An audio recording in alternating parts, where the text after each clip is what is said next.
Hey, it's Alan, and I wanted to share a show with you. I think you're going to really like this. It's called Haunted Canada, and it's hosted by award-winning storyteller Nadine Bailey. It's perfect for the fall. This episode brings you something spooky in a place near and dear to many fans of Canada's game. It's a tragic tale that takes place at the Hockey Hall of Fame and tells the story of Dorothy, the ghost that lives within it. Listen, if you dare. Looming on the corner of Yonge and Front Street in Toronto, Ontario, is the iconic former Bank of Montreal.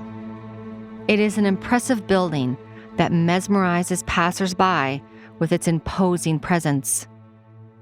But you're there for what's inside, a shrine to Canada's game. You're here to see the Great One's jersey and take a glimpse at the silverware and trophies, including the Stanley Cup. As you wander through nostalgic images, thinking of Timbits hockey, encountering hockey idols, and cheering on your favorite team, you walk into the Great Hall and are mesmerized. The stained glass dome creates a rainbow spectacle below, and then, from the corner of your eye, you see her. You scan over the second floor railing, and your stomach drops. Your spine tingles. A woman with long black hair has just locked eyes with you.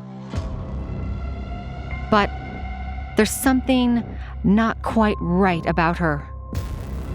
She senses you looking, and then a scream gets stuck in your throat. You can only choke out a whisper. The woman disappears through the wall, then, just as quickly, reappears. Your hockey-fueled fantasies have now become a nightmare. You have just encountered Dorothy. I'm Nadine Bailey, and this is Haunted Canada. Join me as we journey through the haunted hallowed halls of the Hockey Hall of Fame. In the heart of Toronto's financial district stands the Hockey Hall of Fame, which formerly housed the head office of the Bank of Montreal in 1949 and served as a branch until 1982, when it closed for the last time. Originally built in the Beaufort style in 1888 by architects Frank Darling and S.G. Curry for $100,000, which would be around $3.3 million today. The economic prosperity at the time was evident, as the Bank of Montreal built one of Canada's most ostentatious and opulent buildings in downtown Toronto. The facade has beautiful grand stonework, sizable rectangular glass windows with ornate columns between them, beautiful carvings, and a stunning interior glass dome. Upon entering, visitors are transported back to a time of luxury and craftsmanship. In the Great Hall is the 40-foot-high stained glass dome, which was designed with classical symbolism throughout, and features 24 fan panels depicting allegorical dragons guarding gold from eagles. Surrounding it is a multitude of fruits and flowers, and in the center, there are 8 circled bear emblems representing, at the time, the 7 provinces and Canada. The west wing of the building initially contained the manager's office, a boardroom, and a private apartment for the bank manager to use at his own discretion. And this is an important detail for today's story, so make sure to take note of it. Those who visit are often filled with excitement as they're about to be surrounded by their passion for hockey and the memorabilia it houses.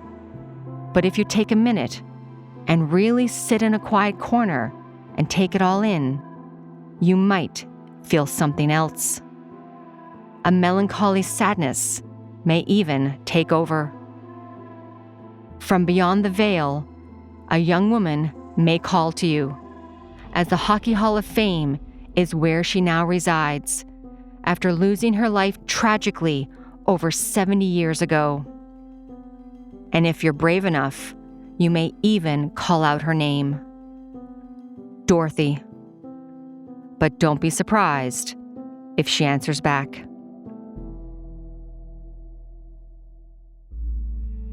"19-year-old Dorothy May Elliott was a beautiful and vibrant young woman employed at the Bank of Montreal in the early 1950s. She was independent and enjoyed working in the downtown Toronto area, making her own money and living her life. Dorothy lived in Etobicoke with her married sister Helen and would commute to Toronto every day to work as a bank teller. She was a great employee who enjoyed talking to customers as they visited her desk daily to deposit or withdraw money. Her coworkers described her as always smiling and full of life, the life of the party, the most popular girl in the bank.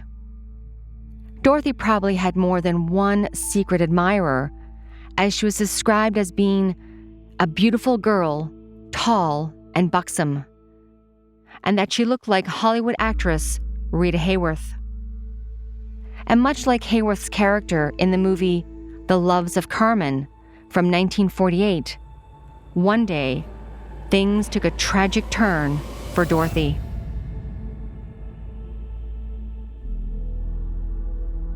On March 11th, 1953, Dorothea arrived at the bank before 8 a.m.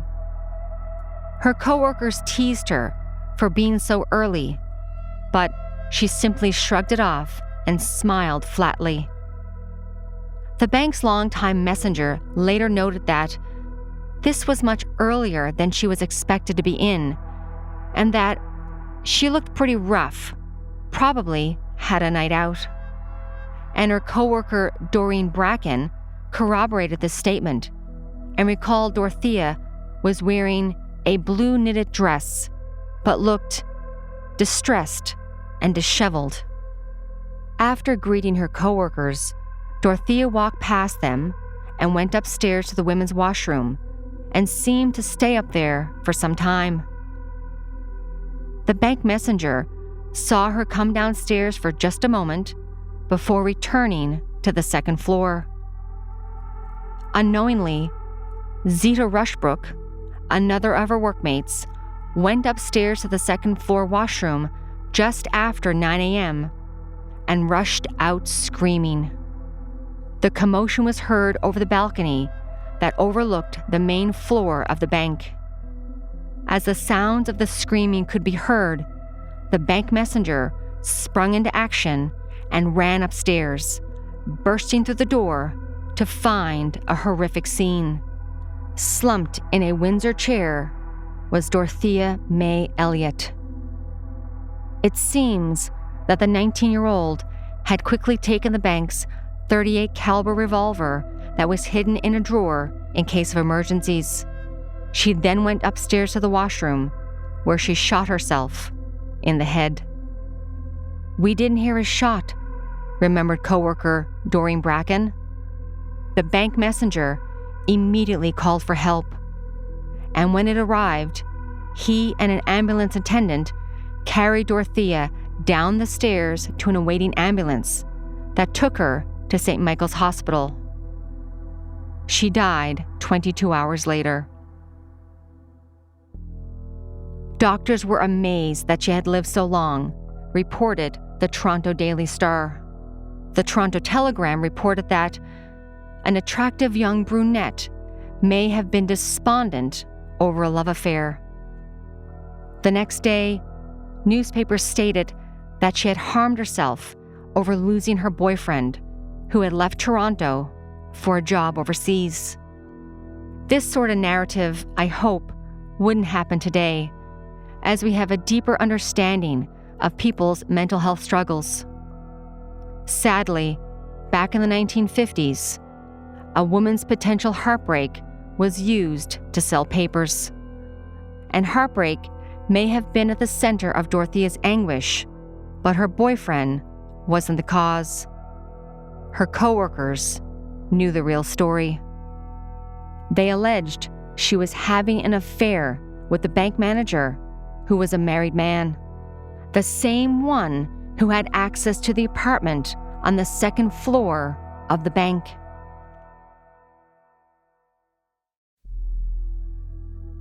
Dorothea's tragic death shocked her coworkers and community, and although there were allegations of an affair, it wasn't the only explanation for her untimely death. Over the years, many fascinating and outright bizarre theories began to surface. Some of these off-the-wall theories included that Dorothea had been stealing money from the bank, and when she was discovered, instead of risking being arrested and going to jail, she took her own life.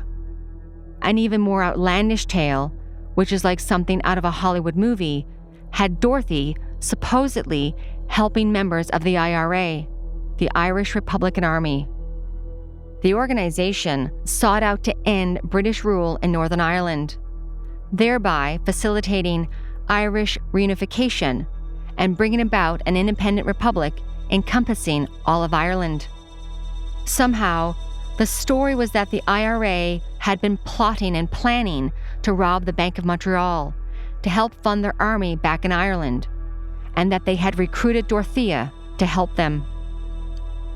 If that isn't far-fetched enough, another theory was brought forth by a psychic who came forward to say that she had had a vision that Dorothea had discovered a plan in which the bank manager, the chief of police, and a local judge were all conspiring together and embezzling money that was specifically set aside to help local farmers. How did that lead to Dorothea's death by her own hands? Well, your guess is as good as mine. As you can imagine, all these theories gave locals something to gossip about.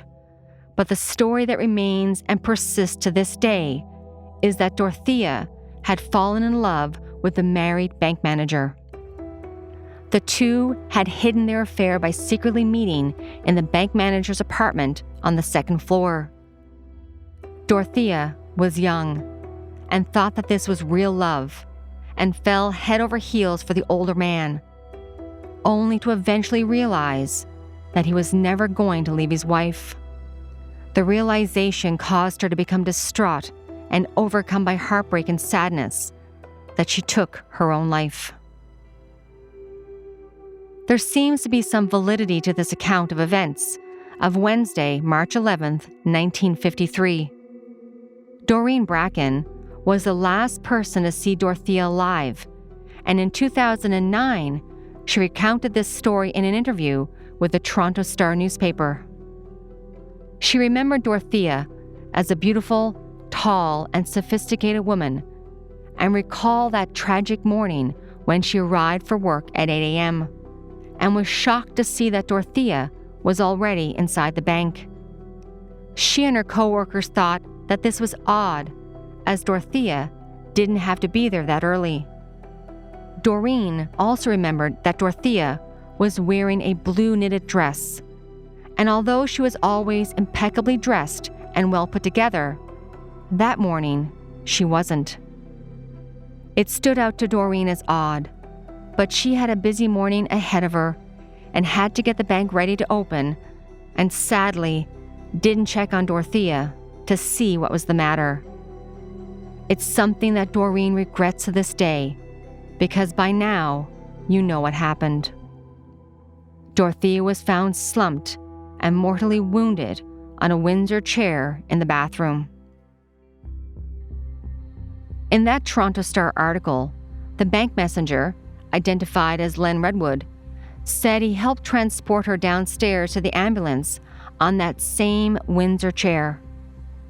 The dark wooden chair, typical in offices in the 1950s, and this chair would remain in Len Redwood's possession. For many years, it lived at the family's cottage as a morbid piece of history. And it wasn't the only thing that remained. Dorothea May Elliott's story became part of the bank's sad history, and it is believed that her spirit is still trapped in the building where she tragically lost her life.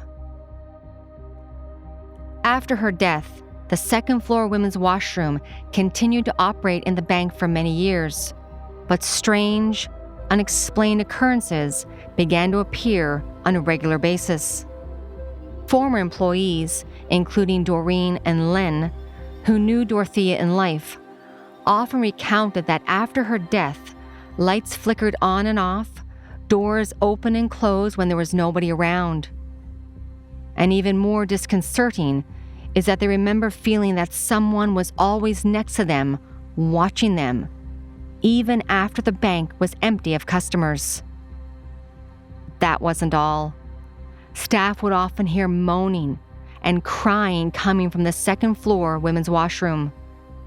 These occurrences terrified bank employees, especially the women, who often refused to use the second-floor washroom.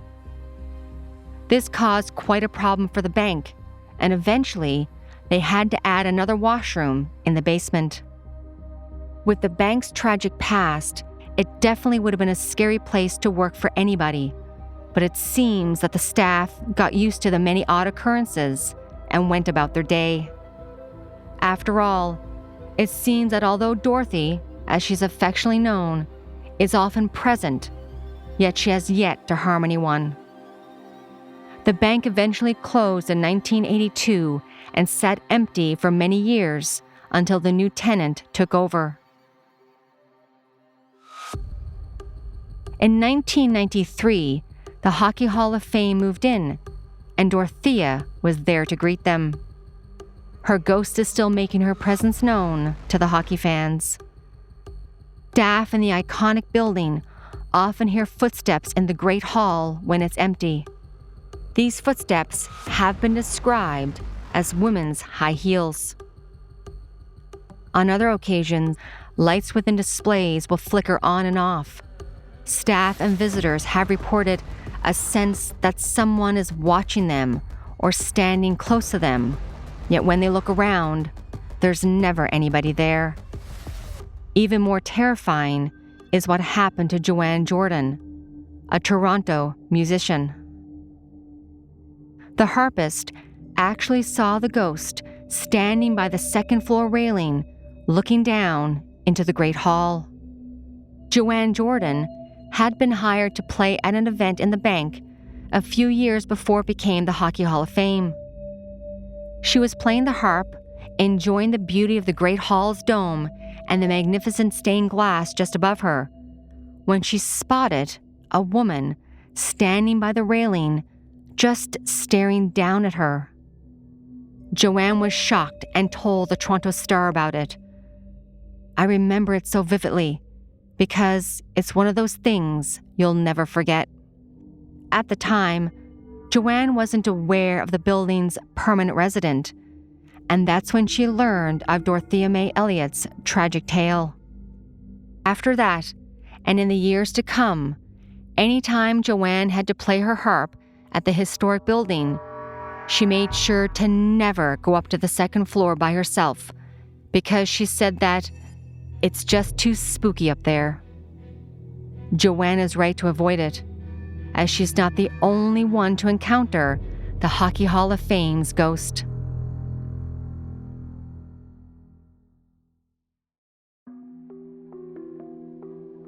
Jane Rodney was the hall's coordinator of Resource Center Services, and in a 2009 article, she recounted her own terrifying experience.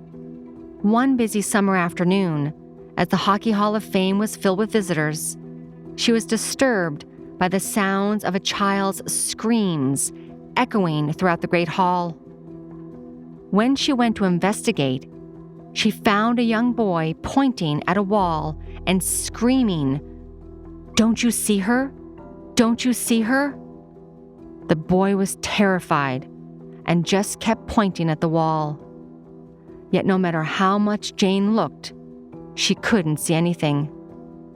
When the boy calmed down, he was asked again what he was pointing at. The frightened boy stated that he had just seen a woman with long black hair and that she was going through the wall, in and out of the second floor washroom wall. Many believe that the young boy had an encounter with Dorothy and that she was making her presence known the only way she knew how, by appearing and then disappearing through the wall. Rob Hines, who worked at the Hockey Hall of Fame as a special event supervisor, had his own very scary encounter, and he's still spooked by it to this day.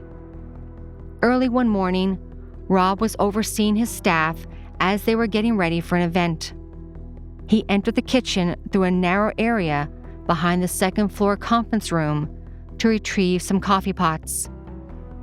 Rob said that he suddenly felt an overwhelming feeling that someone was watching him. Then he felt an unknown force compel him to enter the conference room. When Rob walked into the room, he saw that one of the chairs was turning all by itself, and then the chair began to move across the room towards him until it reached his hand. Rob told the Toronto Star that, "I'm rather skeptical about ghosts, but I just freaked out and I ran out of there." The historic building housing the Hockey Hall of Fame is a tourist attraction for hockey lovers worldwide. But trapped beneath the living and the dead is the ghostly presence of Dorothy, or Dorothea May Elliott. She continues to wander through the landmark building, reliving her tragic death over and over again. Should you visit or hear footsteps in the hallway when there's no one there, see lights flickering on and off, or encounter a ghostly apparition, don't fret too much. Remember, it's the spirit of Dorothy looking to connect from the darkness. Take a few deep breaths and greet her with kindness. She might have died of heartbreak. Wish her well and be on your way. Thank you for joining me this week on our journey through the haunted Hockey Hall of Fame. Haunted Canada is sponsored by Edmonton Ghost Tours. I will link it in the show notes. Haunted Canada is hosted and written by me, Nadine Bailey. Production and sound design is by Rob Johnston with help from Rosalind Kufer. Our senior producer is Delia Vasquez. If you would like to support this podcast, please follow and share. And if you can give us a like and a 5-star written review, that is always appreciated. Also, you can follow me on our different social media platforms, or if you have a ghost story, haunting, or true crime that you would like for us to cover on this podcast, please email me through the website hauntedcanada.com. Thank you from all of us at Haunted Canada and Curious Cast. Have a good night, everyone, and stay haunted.